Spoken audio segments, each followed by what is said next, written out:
The video released by the Ukrainian Defense Ministry's main Directorate of Intelligence shows Syrians who were issued Russian passports. The documents were made in 5 days. The new Russian citizens do not speak Russian.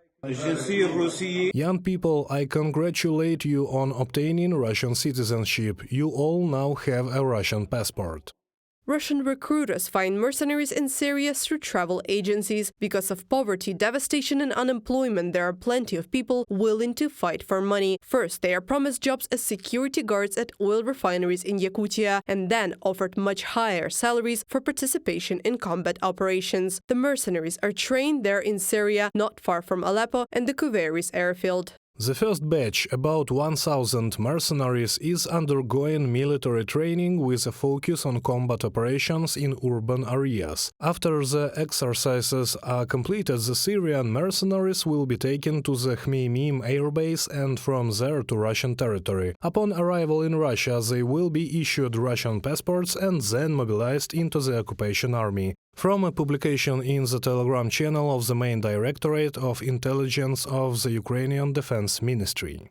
In Ulan-Ude, mercenaries with Russian passports are expected to join the 5th Separate Guards Tank Brigade of the Russian Armed Forces and take part in the war against Ukraine. Recruiting Syrians for the war testifies to the deteriorating morale and psychological state of the Russian occupation troops due to large-scale losses and the need to replenish them for further meat assaults. From a publication in the Telegram channel of the main Intelligence Directorate of the Ministry of Defense of Ukraine.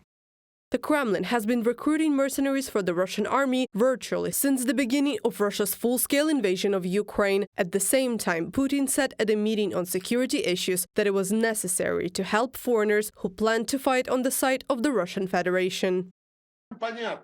It is clear that they are not going to stop the war, but they don't know exactly what kind of human resources they have, what kind of cannon fodder they have, because no sociology is possible in a concentration camp, and they can't conduct it either. Mercenaries from Malaysia have been spotted in the temporarily occupied territories of Donetsk region, the National Resistance Center has reported. The Kremlin sends Cubans, Nepalese, Belarusians, Serbs and representatives of other countries where mercenarism is formally banned to fight against Ukraine.